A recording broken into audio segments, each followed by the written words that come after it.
ပထမဆုံးအနေနဲ့ကျွန်တော် Play Store ထဲဝင်မှာပေါ့နော် Play Store ထဲမှာ IEDNOTE Rednote ဆိုပြီးတော့ကျွန်တော်ရိုက်ရှာလိုက်မယ်။ဒီ software လေးဖြစ်ပါတယ်။ software လေးကိုကျွန်တော် install လုပ်မယ်ကျွန်တော် install လုပ်ပြီးသားဖြစ်သွားပါပြီ။အားလုံးပဲမင်္ဂလာပါကျွန်တော်အရင်နေ့က Rednote ကတရုတ်ဗီဒီယိုတွေကို TikTok မှာတင်ပြီးပတ်စံရှာလို့ရတယ်လို့ပြောထားလို့အခုအဲ့ကြောင်းလေးကိုလာပြောပြပေးရဖြစ်ပါတယ်။ဗီဒီယိုလေးကိုသေချာကြည့်ပြီးတော့ like လုပ်ကြည့်ပါအဆင်မပြေတာရှိရင် comment မှာမေးကြလို့ရပါတယ်ဗျ။ကျွန်တော်တို့ Rednote software ကို install လုပ်ပြီးပြီဆိုလို့ရှိရင် software ကိုဝင်လိုက်မယ်အကောင့်ဖွင့်တာတော့ကျွန်တော်ဘာမှမခေဘူးဝင်ချင်းမှာကျွန်တော်တို့က Gmail နဲ့ဖွင့်လို့ရတာရှိတယ်လို့ဖုန်းနံပါတ်နဲ့ဖွင့်လို့ရတယ်ဆိုပြီးတော့နှစ်မျိုးပြထားတယ်ပေါ့နော်ကျွန်တော်တို့ Gmail နဲ့ဖွင့်လဲဖုန်းနံပါတ်ကထည့်ရပါတယ်ဖုန်းနံပါတ်ထည့်တဲ့နေရာမှာကျွန်တော်တို့ Viber ဖွင့်လာတဲ့နံပါတ်နဲ့ပဲဖွင့်လို့ရပါတယ် Viber မရှိရင်ကုန်မကြပါဘူးဒါကြောင့် Viber ရှိတဲ့နံပါတ်လေးနဲ့ဖွင့်ပြီးတော့ဖွင့်ပြီးရင်ကျွန်တော်တို့ကဒီမှာကိုကြိုက်တဲ့ဗီဒီယိုတွေလိုက်ရှာမှာပေါ့နော်ဗီဒီယိုကျွန်တော်ကအတူလေးပဲရွေးစေချင်တယ်အတူလေးကိုမှဒီတင်လို့အဆင်ပြေမဲ့ဟာလေးပေါ့နော်လူကြိုက်တော့မဲ့ဟာလေးကိုလိုက်ပြီးရွေးစေချင်ပါတယ်အဓိကအဖြစ်တော့10မိနစ်ဝန်းကျင်ဗီဒီယိုလေးဆိုရင်ကျွန်တော်တို့တင်လို့ပို့ပြီးတော့အဆင်ပြေတယ်ပေါ့နော်ကျွန်တော်တို့ကကိုကြိုက်တဲ့ဗီဒီယိုလေးကိုတွေ့ပြီဆိုလို့ရှိရင်ဗီဒီယိုလေးကိုခဏရပ်မယ်ရပ်ပြီးလို့ရှိရင်ကျွန်တော်တို့ဟိုအပေါ်မှာရှိတဲ့မြားလေးပေါ့နော်ဒီမြားလေးပေါ့โอเคအဲ့မြားလေးကိုနှိပ်လိုက်မယ်နှိပ်ပြီးရောက်မှာစေ့ဆိုတာလေးပေါ်တယ်အဲ့စေ့ကိုနှိပ်လိုက်ရင်ဒီလိုမျိုး download ဆိုပေါ်လာမယ်အဲ့နောက်မှာတရားပြည့်ရင်ကျွန်တော်တို့ဆက်ထဲရောက်ပြီပေါ့နော်အဲ့လိုမှမဟုတ်ဘူးဆိုလို့ရှိရင်ကျွန်တော်တို့ download မရဘူးဆိုလို့ရှိရင်ကျွန်တော်တို့အပေါ်ကမြားလေးပဲနှိပ်ပြီးတော့ဒီ copy link ဆိုတာလေးကိုယူလိုက်မယ်ပေါ့နော် copy link ဆိုတာလေးကိုယူပြီးတော့ကျွန်တော်တို့က website မှာတောင်းမှာဖြစ်ပါတယ် website မှာတောင်းဖို့အတွက်ဆိုရင်ကျွန်တော်တို့က Chrome browser တွေကိုအရင်ဆုံးဝင်ရမယ်ပေါ့နော် Chrome browser တွေကိုဝင်ပြီးတဲ့အခါမှာကျွန်တော်တို့ဒီမှာ Rednote video download ဆိုပြီးကျွန်တော်တို့ရိုက်ရှာမယ်အဲ့တော့ဒီမှာကျွန်တော်ပြထားသလိုပဲ website လေးအများကြီးရှိရပေါ့နော်အဲ့တော့ Rednote video ဆိုရိုက်ရှာပြီးတော့ Rednote video download ဆိုပြီးရိုက်မယ်ရိုက်ပြီးဒီအောက်ကမြမှန်ဘလူးပုံလေးကိုနှိပ်လိုက်မယ်ပေါ့နော်နှိပ်လိုက်တာမျိုး website တွေအများကြီးကြာလာမယ်အဲ့ကြာလာတဲ့နေရာမှာကျွန်တော်ဒီအပေါ်ဆုံးအားလေးကိုရွေးလိုက်ရပေါ့နော် KU ဆိုကုဆိုတာလေးရွေးလိုက်ရပြီးရင်ဒီမှာခုန link လေးကိုချမယ်ပေါ့နော်အဲ့ကွက်လေးမှာဖိပြီးတော့သင်ချမယ်ကျွန်တော်ဒီမှာ permission တွေတောင်းရင်အလောင်းဖြစ်ဖြစ်ကယ်ဆယ်ဖြစ်ဖြစ်ကြိုက်တာတွေနှိပ်လို့ရပါတော့အဆင်ပြေတာလေးနှိပ်ပြီးလိုက်ပါနှိပ်ပြီးကျွန်တော်ဒီမှာဖိမယ်ဖိပြီး sorry ဖိပြီးတော့ကျွန်တော်ဒီ page ရလိုက်မယ်ပေါ့နော် page ရလိုက်တဲ့အခါမှာ link လေးရပြီပေါ့နော် link လေးရပြီးကျွန်တော်ဒီဘက်ကဒီface video ဆိုတဲ့ဟာလေးပေါ့နော်အဲ့ဒါလေးကိုနှိပ်လိုက်ပါမကြော်ညာတွေတက်တယ်ကြော်ညာတွေကိုမနှိပ်မိသေးနဲ့နော်ကျွန်တော် FA video လေးကိုနှိပ်ပြီးတော့ခဏလေးစောင့်လိုက်မယ်စောင့်ပြီးကျွန်တော်အပေါ်နည်းနည်းဆွဲလိုက်မယ်ပေါ့နော်အပေါ်ဆက်ခိုးလုပ်ပြီးဆွဲလိုက်မယ်ဆွဲလိုက်ရင်ကျွန်တော်ဒီမှာ download လုပ်စရာအသုံးခုပါတယ် resolution กว่าတဲ့ဟာတွေပေါ့နော်ကိုအဆင်ပြေတဲ့ဟာနဲ့တောင်းပါကျွန်တော်ကတော့အပေါ်သွားဟာလေးကိုပဲနှိပ်ပြီး down လိုက်တယ် down ပြီးတော့အဲ့ဒီနေရာမှာ100%ပြည့်သွားပြီဆိုလို့ရှိရင်ကျွန်တော်ဆက်ထဲကိုရောက်ပြီပေါ့နော် Okay ဒေါင်းရတဲ့ဗီဒီယိုရပြီဆိုရင်ကျွန်တော်တို့ကဘာသာပြန်မှုချက်မနိုင်အောင်သုံးပါမယ်ချက်မနိုင်နဲ့ဝင်လိုက်ပါအပေါင်းလေးကိုနှိပ်မယ်နှိပ်ပြီးတဲ့အခါမှာဒီ gallery ဆိုတဲ့ဟာလေးကိုနှိပ်လိုက်မယ်ပေါ့နော်နှိပ်ပြီးတော့အဲ့ဒီမှာကျွန်တော်တို့ကခုနဒေါင်းရတဲ့ဗီဒီယိုလေးကို select ပေးပြီးရွေးလိုက်မယ်ရွေးပြီးရင်ကျွန်တော်တို့ကဒီမှာစာလေးရိုက်မယ်ပေါ့နော်ဘာသာပြန်ပေးပါဆိုပြီးတော့စာလေးကိုတခြားလေးရိုက်မယ်ဒီစာလေးကိုကျွန်တော်အောက်မှာချပေးရမယ်ပေါ့နော်အဲ့လေးကိုသူတို့ရှိကိုပို့လိုက်မယ်ခဏလေးတော့စောင့်ပေးရတယ်ပေါ့နော်အချိန်မိနစ်ဗီဒီယိုကရှင်းသလိုကြာပါတယ်ကျွန်တော်က15စက္ကန့်သားလေးပဲစမ်းပြပေးထားပါတယ်ဒါဆိုရင်သူကဒီမှာဘာသာပြန်ပြီးသားစာလေးတွေရလာပြီပေါ့နော်အဲ့ဒီဟာလေးတွေကိုကျွန်တော်တို့က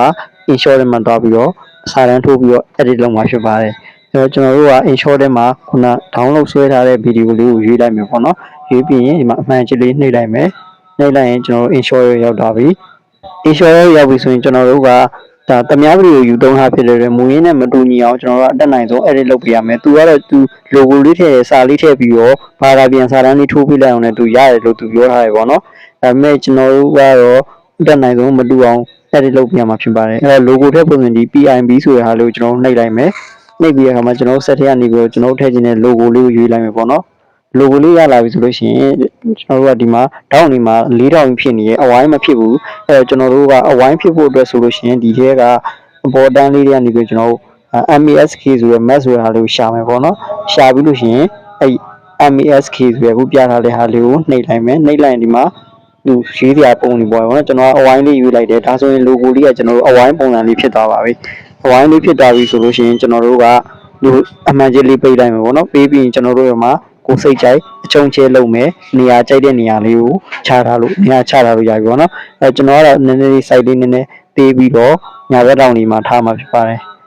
်ဟိုဒါဆိုရင်ကျွန်တော်တို့ကရပြီပေါ့နော်ဒီမှာလည်းတရုပ်စာတွေပေါ်နေရဲ့အဲ့တရုပ်စာတွေလည်းကျွန်တော်တို့ကကျွန်တော်တို့ test တွေနဲ့ကျွန်တော်တို့ဒီ channel TikTok account နာမည်နဲ့ဖုံးပြမယ်ပေါ့နော်အဲ့တော့AI ရစာတွေပေါ့ကျွန်တော်တို့ကဖုံးမယ်ကျွန်တော်တို့ဒီမှာ KC blog ဆိုအရင်ရိုက်မယ်ဒီမှာဖောက်နေ color တွေဒီထဲမှာရွေးပြီးတော့ကျွန်တော်တို့ချိန်လို့ရတယ်ပေါ့နော်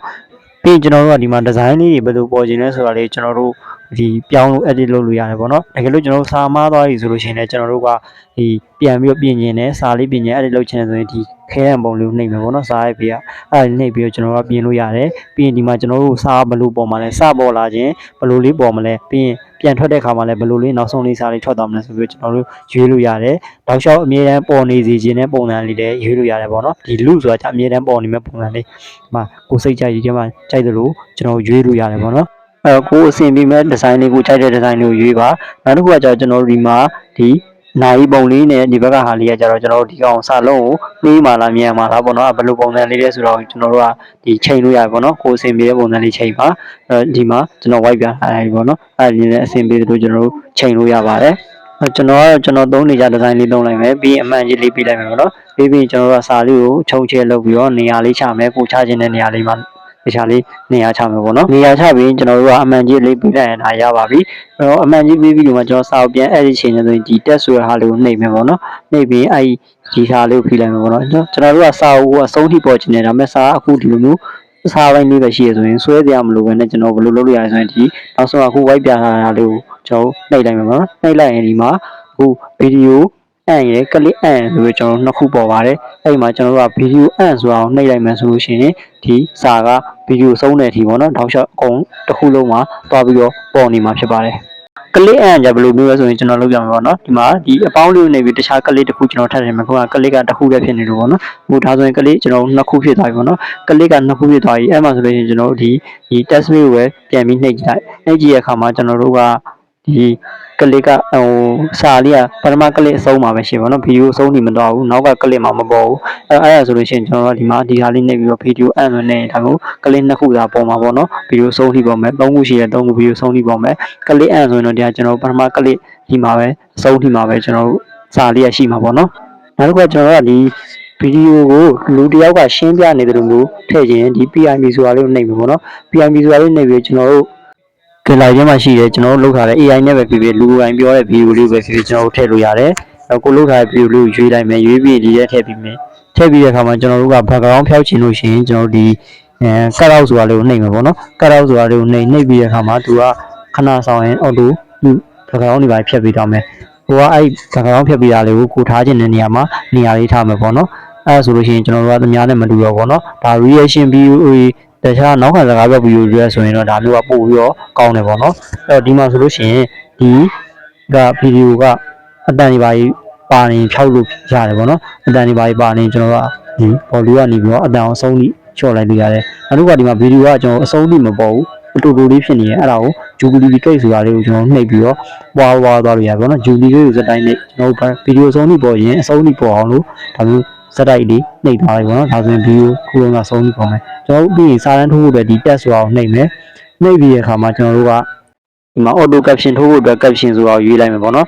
caption ဆိုတာလေးနှိပ်လိုက်လို့ရှိရင်ဒီမှာအင်္ဂလိပ်စီရဲ့ပြီးရင်အောက်ကစတက်ရဲဆိုရွေးထားလိုက်မယ်ပေါ့နော်တရုတ်ဗီဒီယိုပြင်မယ်ကျွန်တော်အင်္ဂလိပ်စာတန်းအင်္ဂလိပ်လိုပဲကျွန်တော်ရွေးလိုက်တယ်ပေါ့နော်ရွေးပြီးခဏလေးစောင့်လိုက်ပါဒီမှာအခုဝိုင်းပြထားသလိုမျိုးသွားနေပေါ့နော်အားလေးသွားပြီးခဏလောက်စောင့်လိုက်ရင်သူကစာတန်းလေးရပြီပေါ့နော်ဒါမျိုးစာတန်းလေးရပါလာပြီဆိုလို့ရှိရင်ကျွန်တော်တို့ကအဲ့အရာလေးကိုလိုက်ပြီးတော့ကျွန်တော်အဲ့ဒီမယ်ပေါ့နော်အဲ့ဒီအင်္ဂလိပ်စာနေရာမှာကျွန်တော်တို့ဘာသာပြန်တဲ့မြန်မာစာကိုအစားထိုးလို့ရတယ်လို့နောက်ထပ်အင်္ဂလိပ်စာနဲ့တွဲပြီးတော့လည်းတခြားမြန်မာစာတန်းပေါ့နော်နှစ်ခုလုံးထိုးလို့လည်းရပါတယ်အဲကျွန်တော်တို့စာတန်းထိုးဖို့ဆိုရင်ကျွန်တော်တို့ဒီဘာသာပြန်ထားတဲ့မြန်မာစာဘာသာပြန်ထားတဲ့ဂျမလိုင်းနဲ့ဟာကိုတွားပြီး copy ပြီးမယ်ပေါ့နော်ကျွန်တော်တို့အချိန်နဲ့သူပြထားတယ်အဲ့ဒါလေးကိုကျွန်တော်တို့ကတစ်ချောင်းချင်းပဲ copy ယူသွားပြီးတော့ဟိုမှာတွားပြီးတော့ဘာသာပြန်ထည့်လိုက်မယ်ပေါ့နော်အဲကျွန်တော်တို့ဒီဟာကို copy ယူမယ်ဟေးယူပြီးတဲ့အခါမှာဒီ insure ထဲမှာတွားပြီးတော့ကျွန်တော်တို့ဒီမှာဖိထားလိုက်လို့ရှိရင်ကျွန်တော်တို့မှာ paste ချလိုက်လို့ရတယ်ပေါ့နော် paste ဆိုတာလေးနှိပ်လိုက်မယ်နှိပ်ပြီးတဲ့အခါမှာကျွန်တော်ဒီအောက်မှာ font တွေကျွန်တော်တို့ design တွေပေါ်မဲ့ကိုပေါ်ခြင်းတဲ့ design တွေ font style တွေ color တွေဒီမှာအများကြီးပဲကျွန်တော်တို့စိတ်ကြိုက်ရွေးလို့ရတယ်ပေါ့နော်အဲ့တော့ကိုကဘယ်လိုပေါ်ခြင်းလဲပေါ့နော်အဲ့တော့အဝင်ထွက်စာကြောင်းလှုပ်လေးထိုးခြင်းအဲ့ဒါတွေအကုန်ရွေးလို့ရတယ်ရွေးပြီးရင်ကျွန်တော်တို့ကဒီဘေးကအမှန်ကြီးလေးကိုနှိပ်ပြီးလိုက်ရင်ရပြီပေါ့နော်အဲ့ဒီနှိပ်ပြီးလိုက်ပြီးရင်ဒီမှာစာတန်းလေးကပေါ်သွားပြီအဲ့မှာကိုကစာတန်းလေးကိုလိုသလိုအချုံချက်လုပ်လို့ရတယ်လက်တစ်ဖက်နဲ့မြားလေးမပေါ်ဘူးဆိုလို့ရှိရင်ကျွန်တော်တို့ကဒီလက်နှစ်ဖက်နဲ့အချုံချက်လုပ်လို့ရတယ်ပေါ့နော်အဲ့မြားလေးဒီဘေးကမြားလေးပေါ်နော်အဲ့မြားလေးနဲ့အချုံချက်လုပ်ရတယ်မပေါ်ရင်တော့လက်နှစ်ဖက်နဲ့ချုံချက်လုပ်ပြီးတော့ ကျွန်တော်တို့ကဒီမှာနေရာချမယ်နေရာချပြီးတော့ကျွန်တော်တို့ကဒီစာတန်းလေးကိုလိုသလိုပေါ့နော်ရှေ့တို့နောက်ဆုတ်လုပ်လို့ရတယ်အဲ့တော့ဒီမှာစာခုနလိုဒီဇိုင်းနဲ့လာပေါ်နေရပေါ့နော်အဲ့ဒါလေး edit ခြင်းစာလေးကိုဖိပြီးရင်ဒီမှာခုနဒီဟာလေးကျွန်တော်ရွေးထားလို့ပေါ့နော်အဲ့ဒါလေးကိုကျွန်တော်ကပိတ်လိုက်မယ်ပိတ်လိုက်ရင်ကျွန်တော်တို့ကစာလေးငင်းငင်းလေးပေါ်သွားမှာပေါ့နော်โอเคဒါဆိုရင်စာတန်းလေးကအင်္ဂလိပ်ရောမြန်မာရောနှစ်ခုရပြီပေါ့နော်အဲ့မှာစာတန်းကမညီဘူးမညီတော့ကျွန်တော်တို့ကညှိပြီးမယ်ရှေ့တို့နောက်ဆုံးနဲ့ညှိပြီးမယ်ဟိုအချုံဖြစ်ပေါ့နော်sorry ဒီစာကြောင်းတစ်ခုညီအောင်လို့ပေါ့နော်ညှိပြီးမယ်နောက်စာကြောင်းတွေလည်းကျွန်တော်တို့ကတစ်ခုပြီးတစ်ခုအဲ့လိုမျိုးဒီဘာသာပြန်ပြီးတော့အဲ့ဒီလိုရတယ်ပေါ့နော်အဲ့တော့ကျွန်တော်နောက်တစ်ခုသွားပြီးတော့ဒီစာတန်းတစ်ခုကိုသွားယူလိုက်မယ်ပေါ့နော်ဒီမှာဒုတိယစာကြောင်းကို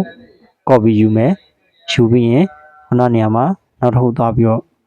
ဘာသာပြန်ထပ်တင်မယ်ပေါ့နော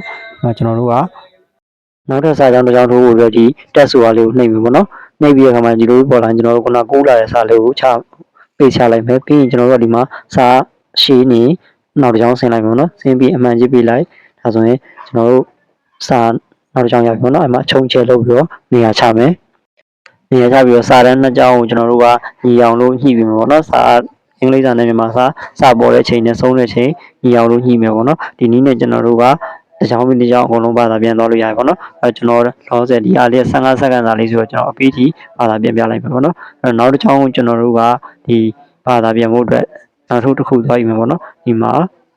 နောက်ဆုံးတစ်ကြောင်ပေါ့နော်မြန်မာစာတစ်ကြောင်နဲ့ဖြစ်နေဦးမှာအင်္ဂလိပ်က2ကြောင်ဖြစ်နေလို့ကျွန်တော်အဆုံးထိလုပ်ပြလိုက်မယ်နော်ဒါလေးကို copy ကူးမယ်ကူးပြီးရင်ကျွန်တော်တို့ဒီမှာထည့်လိုက်မယ်ထည့်တော့ဒီမှာရှေ့ရစာကြောင်းလေးညမှာကျွန်တော်ပေးချမယ်ပေါ့နော်အဲ့တော့ test တစ်ခုယူပြီးတော့ပေးချပြီးရင်နောက်ကစာလေးကိုကျွန်တော်ဖြတ်လိုက်ဘာလို့ဆိုတော့ကျွန်တော်တို့ကဒီအင်္ဂလိပ်စာ2ကြောင်းဖြစ်နေမြန်မာစာ1ကြောင်းပဲဖြစ်နေလို့နောက်ကစာလေးကိုကျွန်တော်တို့ကဒီဖြတ်လိုက်မယ်ပေါ့နော်ဖြတ်ပြီးရှေ့ရဟာလေးကိုလည်းပဲသူအင်္ဂလိပ်စာနဲ့ညီအောင်လို့ကျွန်တော်တို့ကတခြားလေးညီပေးမယ်နေရာချပြီးတော့ပေါ့နော်အင်္ဂလိပ်စာကပေါ်တဲ့ရှင်ကတိုးနေမြန်မာစာပေါ်တဲ့ရှင်ကရှည်နေတယ်အဲ့တော့သူ့ညီအောင်လို့ကျွန်တော်တို့ကတခြားလေးညီပေးမယ်ကျွန်တော် like လောက်ရတာအဆင်ပြေအောင်လို့ကျွန်တော်အခုဖြည်းဖြည်းချင်းလေးပဲကျွန်တော်ပြပေးထားပြီပေါ့နော်ဒီကအရန်တော့ရှည်သွားတယ်တခြားလေးကြည့်ပြီး like လုပ်ပေးပါဟိုနောက်တစ်ကြောင်းကျွန်တော်စာတန်းထိုးဖို့အတွက်ကျွန်တော်သွားပြီးတော့ဒါကခုန copy ယူထားတဲ့ဖြတ်လိုက်တဲ့ဟာလေးကိုဒီမှာနောက်တစ်ကြောင်းနေရာမှာထည့်ပေးလိုက်မယ်ပေါ့နော်ထည့်ပြီးကျွန်တော်တို့ကလိုသလိုလေးကျွန်တော်တို့ဒီမှာခုနလိုပဲပြန်ပြီးတော့ညှိမယ်တခြားညှိပြီးလို့စိတ်တိုင်းကြပြီပေါ့နော်အကုန်လုံးပြီးပြီဆိုလို့ရှိရင်ကျွန်တော်တို့ဒီအမှန်ကြီးတို့အမှန်ချပေးလိုက်မယ်နှိပ်လိုက်မယ်နှိပ်ပြီးရင်ကျွန်တော်တို့ကစာတန်းတို့ဗီဒီယိုလေးရပြီအဲ့မှာကျွန်တော်တို့ကအခုဒီဗီဒီယိုကကျွန်တော်ကဘာသာပြန်ဗီဒီယိုပေါ့နော်ကာရိုက်တာစကားပြောတာဒါမဲ့ဒီမှာကျွန်တော်တို့က reaction လိုမျိုးစက်ကောင်ကြီးထည့်ထားတယ်ဒီကမလို့ကျွန်တော်အဲ့ဒါကိုပြန်ဖြတ်လိုက်မယ်ပေါ့နော်ဖြတ်ချင်သူ့ကိုဖိပြီးရင်ကျွန်တော်တို့ကဒီမှာ delete လိုက်နေပေါ့နော်ကျွန်တော်ခုနထည့်ထားတဲ့အကုန်လိုက်နေလိုက်မယ်ကျွန်တော်ဒီဥစ္စာနောက်ခံစကားပြောဗီဒီယိုမဟုတ်တဲ့အတွက်ဒီဟာကြီးမလို့ဘူးပေါ့နော်မလို့တော့ကျွန်တော်အကုန်လုံးကိုလိုက်ပြီးတော့ဖြတ်လိုက်ပါမယ်ဖြတ်ပြီးပြီဆိုရင်ကျွန်တော်တို့ကဗီဒီယိုလေးကို play ကြည့်မှာပေါ့နော်အဲ့မှကျွန်တော်နောက်ထပ်ဘာလုပ်လို့ရလဲဆိုတော့ကျွန်တော်အတန်ကိုပြင်လို့ရသေးတယ်အတန်ကကျွန်တော်တို့ဒီမှာတိုးနေရင်အတန်ကိုအဆုံးထိချဲ့လိုက်လို့ရတယ်ပေါ့နော် audio ဆိုတဲ့ထက်နေဝင်ပြီးတော့အတန်ကိုအဆုံးထိချဲ့လို့ရတယ်သူ့မူရင်းဗီဒီယိုပြီးရင်ဒီ extract audio ဆိုတာလေးကိုနှိပ်လိုက်ရင်ကျတော့အတန်ကတက်ဗီဒီယိုကတက်ဖြစ်သွားမှာပေါ့နော်အဲ့မှာကျွန်တော်ကဒီ EQ ဆိုတာလေးနှိပ်ပြီးတော့ဒီအောက်ကထဲမှာအတန်တွေကိုမူရင်းနဲ့နည်းနည်းကွဲသွားအောင်ကျွန်တော်တို့ကပြင်လို့ရတယ်ပေါ့နော်အတန်လေးနည်းနည်းလေးကွဲသွားအောင်လို့တုံးလေးတွေအဲ့ပြီးတော့ကျွန်တော်ဒီမှာအများကြီးရွေးရရှိရဲအဲ့ရနေရွေးပြီးတော့ကိုစိတ်ချိုက်ပြင်လို့ရ TikTok အတွက်ဆိုရင်တော့အတန်ကတော့ဒီလောက်အရေးမပါဘူးเนาะအဓိကရုပ်တွေပိုင်းမတူဘူးအရေးကြီးတယ်ပြန်သုံးထားမဖြစ်ဘူးအရေးကြီးတယ်ကျွန်တော်ကအကုန်လုံးပြင်ဆင်ပြီးဆိုရင်ဒီဘောကထောင်းအောင် export ဆိုတာလေးကိုနှိပ်တိုင်းပေါ့เนาะ export ဆိုတာလေးကိုအဲ့ဒါနှိပ်တိုင်းရင်နောက်ထပ်ဒီမှာ export ဆိုတဲ့စာလေးတစ်ခါထပ်ပေါ်တယ်ဒီမှာကျတော့ကျွန်တော်ဗီဒီယိုတွေပိုင်းရုပ်တွေရွေးလို့ရပါတော့ရွေးပြီးကျွန်တော် export ဆိုတာနှိပ်လိုက်ဒါဆိုရင်ရပြီပေါ့နော်ဒီမျိုးလေး export ထုတ်ပြီးခဏလောက်ဆောင်ရပြီကျွန်တော်က export မလုပ်တော့ဒါ cancel ပြန်လုပ်လိုက်မယ်ပေါ့နော်ဒါဆိုကျွန်တော်ဗီဒီယိုလေးရပြီရတဲ့ဗီဒီယိုလေးကျွန်တော်တို့က TikTok မှာတင်လို့ရပြီပေါ့နော်ကျွန်တော်ဂျမနိုင်းကိုဗီဒီယိုပို့ပြီးတော့ဒီမြန်မာစာဘာသာပြန်လို့မရတဲ့သူတွေကြတော့ဘယ်လိုလဲဆိုရင် TikTok ထဲမှာကျွန်တော်တို့တခါလေးဘာသာပြန်လို့ရတယ်ပေါ့နော်ကျွန်တော်တို့ TikTok ထဲမှာခုန edit video ပေါ့နော်ဘာသာမပြန်ရသေးဘူး edit video ဗီဒီယိုလေးကိုကျွန်တော်တို့ကဒီ TikTok ထဲမှာတခါလေးတွားပြီးဘာသာပြန်မယ်ပေါ့နော်အဲ့တော့ TikTok ထဲမှာပို့တင်တဲ့နေရာနေရွေးပြီးလို့ရှိရင်ကျွန်တော်တို့ကဒီမှာကိုဘာသာပြန်မဲ့ဗီဒီယိုလေးပေါ့နော်ဟိုတင်မဲ့ဗီဒီယိုလေးကိုရွေးလိုက်မယ်ပေါ့နော် edit video ဗီဒီယိုလေးခုနလိုကျွန်တော်တို့ edit ဗီဒီယိုလေးရွေးပြီးဒီပြမြားသောက်ထုတ်လေးကိုနှိပ်လိုက်မယ်နှိပ်ပြီး caption ဆိုတာလေးကိုကျွန်တော်တို့ကနှိပ်လိုက်မယ်ပေါ့နော်အဲ့လိုမျိုး caption ဆိုတာလေးနှိပ်လိုက်ရင်ဒါမျိုးသူကတခါတည်းအတန်ကိုသူကစာတန်းနေပါပြန်ထိုးရဲပေါ့နော်ဒါတရုပ်စာစကားမို့လို့တရုပ်စာရင်းနဲ့ထွက်လာတာကျွန်တော်အဲ့ဒါကိုတစ်ခုချင်းစီကိုဆက်လက်ပေးပြီးတဲ့ခါမှာကျွန်တော်ဂျီဘုတ်သုံးတဲ့သူဆိုလို့ရှိရင်ရတယ်ပေါ့နော်အဲ့ဒါလိုဒီဆက်လက်ပေးကတ်ဖြတ်ပြီးတော့ဒီဘေးကအတုံးလေး၄တုံးပေါ့နော်အဲ့တုံးလေး၄တုံးနှိပ်လိုက်ပြီးရင်ဒီဘက်ကကို translate ဆိုတာလေးနှိပ်ပြီးရင်ဒီမှာပ ထမ language နေရာမှာ GTEC language ဆိုတာရွေးပြီးရင်ဒုတိယနေရာမှာဘာမိဆိုတာရွေးပြီးရင်ကျွန်တော်စာလေးကိုဒီထဲထည့်ပြလိုက်ဒါဆိုရင်ဗမာစာလေးရပြီရပြီးရင်ကျွန်တော်တို့ဒီအောက်ကအမှန်ကြီးလေးကို keyboard ကအမှန်ကြီးလေးညှိပြလိုက်နှိပ်ပြီးရင်ကျွန်တော်တို့ကဒီ